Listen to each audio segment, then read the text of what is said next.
Fourth স্ট্যাঞ্জা, unknown, অজানা, yet well known to the I of faith, তবুও বিশ্বাসের চোখে জানা। কবি এখানে বলেছেন গাছটা অন্যের কাছে অজানা, তবুও তাঁর বিশ্বাসের কাছে এটা জানা। Ah, I have heard that well far, ওহো আমি সেই কান্নার আওয়াজ শুনেছি দূর থেকে, ফার অ্যাওয়ে বহু দূর থেকে, ইন ডিস্ট্যান্ট ল্যান্ডস দূরের দেশে, বাই মেনি এ শেল্টার্ড বে এক নিরাপদ উপসাগরের পাশে। কবি যেখানে বাস করেন ফ্রান্সের সেই সমুদ্র উপকূলের পাশ থেকে তার জন্মভূমিতে থাকা সেই গাছের কান্নার আওয়াজ শুনেছেন বহু দূর থেকে। When slumbered in his cave the water wraith, যখন ঘুমিয়ে পড়ে তার গুহার মধ্যে জলের প্রেতাত্মা। এখানে জলের প্রেতাত্মা বলতে প্রকাণ্ড বড় বড় ঢেউগুলোকে বলা হয়েছে। ওয়াটার রেইচ এর ধারণাটি স্কটল্যান্ডের।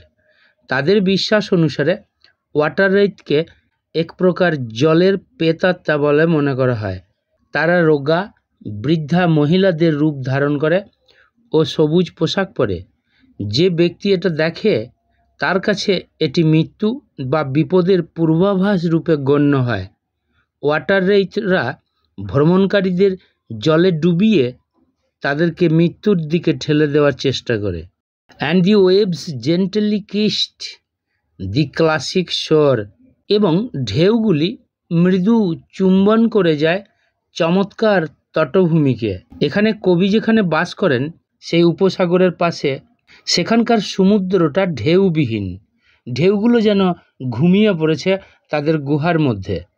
আর ছোট ছোট ঢেউগুলো এমন সুন্দরভাবে তীরের ওপর এসে পড়ে যেন সমুদ্রের পার্কে কিস করে যায়। এইটা স্থানটার সুন্দর রূপকে প্রকাশ করা হয়েছে। The waves gently kissed the classic shore, এখানে রেটরিক বা ফিগার্স অফ স্পিচ রয়েছে পার্সনিফিকেশন। যখন সেন্টেন্সে কোনো ইনঅ্যানিমেট বা নিষ্প্রাণ জড়বস্তুকে হিউম্যান কোয়ালিটি প্রদান করা হয় তখন পার্সনিফিকেশন ঘটে। এই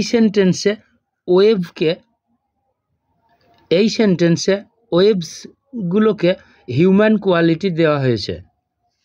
of France or Italy, France অথবা ইটালির, বিনিথ দ্য মুন, চন্দ্রালোকের নিচে। হোয়েন আর্থ লেই ট্রান্সড ইন আ ড্রিমলেস সুন, যখন পৃথিবীটা পড়ে থাকে তন্দ্রাচ্ছন্ন অবস্থায় এক স্বপ্নহীন আবেশে। And every time the music rose, এবং প্রতিবার সেই সঙ্গীত বেজে ওঠে। এখানে প্রাকৃতিক সৌন্দর্যটা কবি বর্ণনা দিচ্ছেন। ফ্রান্সের যে তীরে উনি বাস করেন সেখানকার সমুদ্রের ঢেউগুলো ঘুমাচ্ছে। ছোট ছোট ঢেউগুলো পাড়ের ওপর পড়ে পাড়টাকে যেন কিস করে আবার নেমে যাচ্ছে। সমগ্র পৃথিবীটা যেন চাঁদের আলোর নিচে তন্দ্রামগ্ন হয়ে আছে। এইরকম স্বপ্নহীন আবেশে যে শব্দগুলো কবি শুনতে পান সেইগুলো তার কাছে যেন মিউজিক হয়ে বেজে ওঠে বা গান হয়ে বেজে ওঠে। বিফোর মাইন ইনার ভিশন রোজ এ ফর্ম সাবলাইন, তার আগেই আমার অন্তর্দৃষ্টিতে উদ্ভাসিত হয় এক মহিমান্বিত দাই ফর্ম, তোমার রূপ। এখানে কবি প্রাকৃতিক সুন্দর রূপ থেকে যে শব্দগুলো শুনতে পান সেগুলো তার কানে যেন গান হয়ে বাজে। কিন্তু এই গান শুনে তিনি তার জন্মভূমিতে থাকা গাছের সেই মর্মর আওয়াজ বা গাছের সেই গান তিনি ভুলে যান না। ওখানকার প্রাকৃতিক দৃশ্যের সৌন্দর্যের থেকেও তার মনে গাছটাকে নিয়ে একটি বেটার কোয়ালিটির গান তার অন্তর্দৃষ্টিতে উদ্ভাসিত হয়। ও ট্রি, হে বৃক্ষ, as in my happy prime, যেহেতু আমার প্রথম জীবনের সুখের মুহূর্তে, আই স দি, আমি দেখেছি তোমাকে, in my own loved native clime, আমার নিজের প্রিয় জন্মভূমিতে। চতুর্থ স্তবকে কবি বলেছেন যে গাছটা অন্যের কাছে অজানা হলেও তার বিশ্বাসের চোখে সুপরিচিত, যেন গাছটা চিরকাল তার কাছে আছে এবং থাকবে। কবি যেখানে বাস করেন সেই স্থানটা সাগরকে আশ্রয় করা একটা এলাকা। সেখানকার সমুদ্রের ঢেউগুলি গুহায় প্রবেশ করে যেন ঘুমিয়ে পড়ে। ঢেউগুলি যেন চুম্বন করে তটভূমিকে। ফ্রান্স বা ইটালির চন্দ্রালোকের নিচে পৃথিবী যেন ঘুমিয়ে পড়ে। এই কথাগুলি বলার মাধ্যমে ফ্রান্স বা ইটালির সমুদ্র তটের প্রাকৃতিক সৌন্দর্যের বর্ণনা দিয়েছেন কবি। প্রত্যেকবার এক দুঃখের সুর বেজে ওঠার সাথে সাথে কবির অন্তর্দৃষ্টিতে তার জন্মভূমিতে প্রথম জীবনে দেখা গাছকে তার বর্তমান দেশের সেই পরিবেশের মধ্যে আবার দেখতে পান।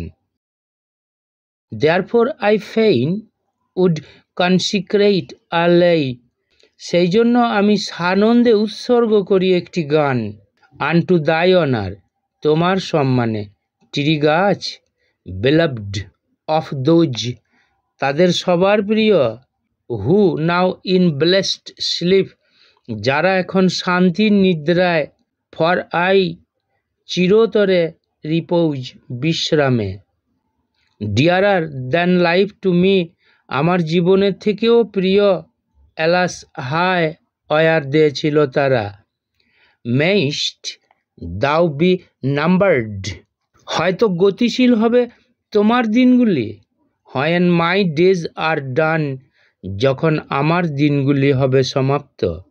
তাহলে কবি এখানে বলেছেন যখন আমার দিনগুলি সমাপ্ত হবে তখন তোমার অর্থাৎ গাছটির দিনগুলি হয়তো গতিশীল হবে।